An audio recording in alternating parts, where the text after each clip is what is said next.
तो आज मैं बताऊंगा आपको कि कलयुग कहाँ कहाँ पर आ सकता है। कलयुग की ऐसी 5 जगह हैं जहाँ पर वो आ सकता है, और अगर आपके पास वो जगह हैं या फिर आप उन जगहों पे जाते हैं तो कलयुग आपको नहीं छोड़ेगा। और अगर कलयुग आपके पास आ गया, सही बता रहा हूँ, जीवन नष्ट।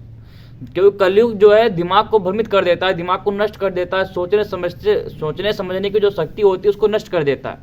और अगर ये शक्तियाँ आपकी नष्ट हो गई तो जीवन में आप समझो मृत्यु के समान हो गए, कुछ नहीं कर पाओगे। जीवन में सिर्फ और सिर्फ पाप की राह पे जाओगे, और पाप की राह पे जाओगे तो पाप ही मिलेगा, दुख ही मिलेगा। तो 5 जगह बताने वाला हूँ आपको, वीडियो के लास्ट तक बने रहिएगा।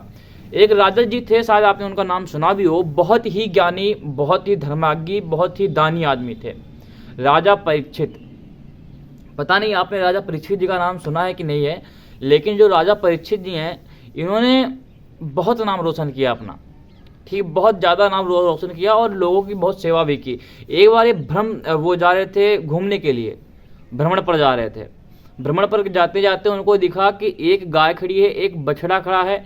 बछड़ा मतलब कि जो बैल होता है, बैल खड़ा है और बैल की 3 टांगें टूट चुकी हैं।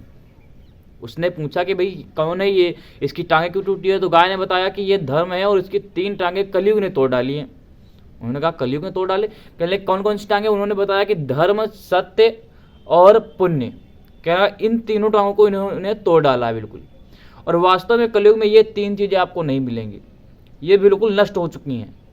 ठीक, जब वहाँ पर देखा राजा परीक्षित ने कि सामने से कलयुग आ रहा है तो उन्होंने अपनी तलवार निकाल ली। तलवार को देखते ही जो कलयुग था वह तुरंत उनके चरणों में गिर गया, क्योंकि वो उनका कुछ बिगाड़ नहीं सकता था। इतने ज्ञानी थे, इतना उनके पास धर्म था, इतने अपने प्रति निष्ठावादी थे, प्रत्येक संध्या करते थे, उनका कुछ बिगाड़ नहीं सका। उनके चरणों में गिर गया। चरणों में गिर करके पूछने लगा, भैया हमें क्षमा कर दो, हमें अपने राज्य में स्थान दो। ब्रह्मा जी ने 4 युग बनाए हैं, 4 युग में से मेरा भी एक स्थान है, तो अब मेरा समय आ चुका है, 3 बाकी युग समाप्त हो चुके हैं, तो अब हमें अपने राज्य में स्थान दो। राजा जी ने कहा स्थान चाहिए, चलिए ठीक है। उन्होंने सोचा मेरी जो प्रजा है वो तो बिल्कुल सत्यवादी है और धर्मवादी है, मतलब धर्म के हिसाब से ही चलती है। उन्होंने कहा ठीक है, मैं तुम्हें 5 ऐसे स्थान देता हूँ जहाँ पर तुम अपना वास कर सकते हो। पहला स्थान दिया कि जहाँ पर जीव हत्या होती हो, जीव हत्या होती हो एवं वहाँ पर मांस वास खाया जाता हो, वहाँ पर तुम अपना वास कर सकते हो। दूसरा बताया वहाँ पर वास कर सकते हो जहाँ पर वैश्यावृत्ति होती हो, जहाँ पर वैश्यावृत्ति होगी वहाँ पर तुम जा करके उन लोगों पे अपना कब्जा कर सकते हो।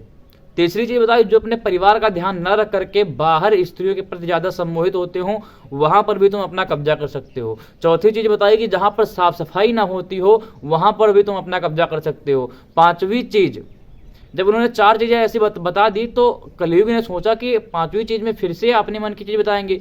जो हमारी जगह थी वो तो इन्होंने छीन लिया। उन्होंने कहा राजा जी अब हमें अपने मन की एक जगह दे दीजिए। उन्होंने कहा ठीक है, बताइए क्या चाहिए आपको। उन्होंने बताया कि हमें जो है सोने में वास चाहिए, स्वर्ण में।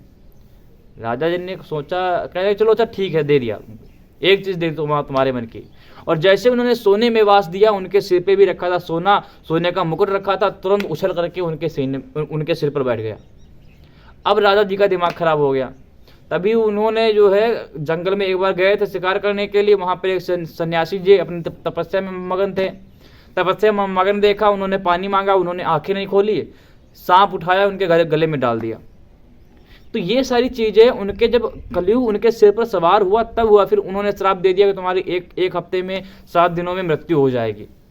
ठीक, तो ये सारी चीज़ें हमें जानना चाहिए कि इन सारी चीज़ों से हमें दूर रहना चाहिए। अगर इन सारी चीज़ों में आप जाओगे तो कलयुग आप पर अपना कब्जा कर लेगा। बात रही अन्य जो जैसे आजकल के सन्यासी हो गए, अनिरुद्धाचार्य जी हो गए, पंडित धीरेन्द्र शास्त्री जी हो गए, पांडवकर धाम के जो पंडित जी हो गए, देवकी नंदन जी हो गए, तो हजारों ऐसे नाम हैं। अगर ये लोग भी इन सारी चीज़ों में जाना शुरू कर दिए तो इनका पतन की ओर आगमन शुरू हो जाएगा, निश्चित है ये सारी चीज़ें। तो चलिए वीडियो में यही बताना था आपको। जय बजरंगबली, जय बालाजी।